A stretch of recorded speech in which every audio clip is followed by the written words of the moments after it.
In a previous video, we have seen that acids react with bases to give us salt and water. And based on this, we also said that if something is reacting with an acid and giving us salt and water, then that something has to be a base. And similarly, if something is reacting with a base to give us salt and water, then that something has to be an acid. Now we are going to use this same property to study how acids and bases react with oxides of metals and non-metals. And this will tell you a lot of surprising things about metals and non-metals. So let's begin. Let's begin with an example. Here I have magnesium oxide. Magnesium is a metal and I'm taking its oxide. So I'm reacting a metallic oxide with an acid, HCl. Now can you pause the video and try to guess what the products are going to be formed?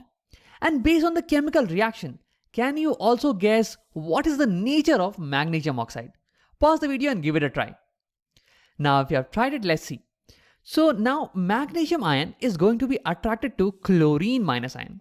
And finally we will get magnesium chloride. Its formula is MgCl2. And similarly, hydrogen will be attracted to oxygen and we will get water, H2O. Let me quickly balance this equation. Here we have 2 hydrogen and 2 chlorine. So here I'll write 2. Okay, so here this compound is reacting with an acid to give me a salt and water. And we have seen earlier that only acids and bases, they will react to give us salt and water. So this tells us that this compound has to be a base, right? So yes, magnesium oxide or metallic oxide, they generally are basic in nature. Metal oxides, they will behave as bases. They will react with acids to give us salt and water. Now let's look at one more example to be sure. So here I'm taking calcium oxide. Calcium is a metal and I'm taking a metallic oxide. And I'm reacting this with an acid HCl. So in this case also, calcium will now get attracted to chlorine ion and finally we'll get calcium chloride. The formula is CaCl2. This is a salt. And now hydrogen will get attracted to oxygen and we will get water, H2O. So here also you can see that metal oxide is reacting with an acid to give us a salt and water. So from this we can conclude that metal oxides, they are basic in nature. They behave as bases. They react with acids to give us salt and water. Now some of you might have a question that Ram, we know that bases are compounds which when mixed in water or any aqueous solution, they increase the amount of OH minus ions.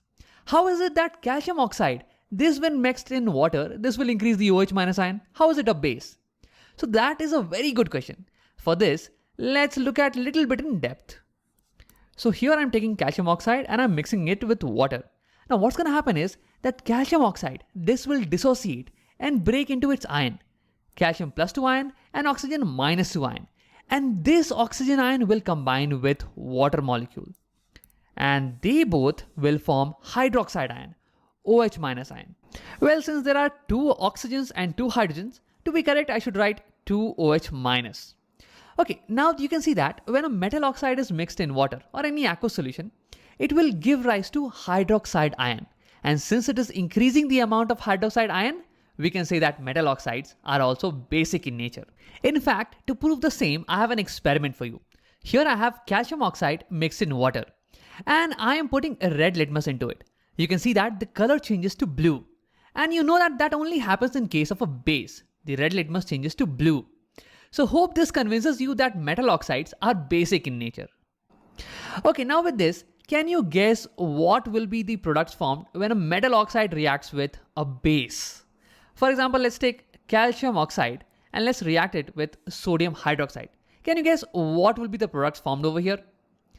Well, here there will be no reaction happening.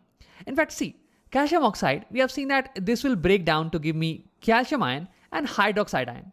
Similarly, sodium hydroxide, this will break down to give me sodium ion and hydroxide ion. Something like this, right? Now what reaction can happen and what new products will be formed? Even if there is double displacement reaction happening, sodium will come here and get attracted to OH minus ion and form again NaOH, right? So these ions will exist in the solution and no new products are going to be formed. And that's why we can say that metal oxides, they are not going to react with bases in general. So here we can say that metal oxides, since they react with acid to form salt and water, That's why they are basic in nature. And metal oxides, they do not react with bases, generally speaking, because there are some exceptions. For example, aluminum oxide or zinc oxide or some other oxides of metal. They will react with acid to form salt and water, but they will also react with bases to form salt and water. So they are both acidic and both basic, right? But let's not worry about them right now. Right now we can say that generally speaking, metal oxides are basic because they react with acids to form salt and water. Now let's talk about non-metallic oxides. So here I have carbon dioxide. See, carbon is a non-metal and I have taken its oxide. So I'm going to react this non-metallic oxide with a base, sodium hydroxide. So in this case, sodium will react with carbon dioxide and form sodium carbonate. The formula of that is Na2CO3. And along with this, we will get water, H2O. Okay, let's balance this equation. So 2 over here, and yes, this is balanced.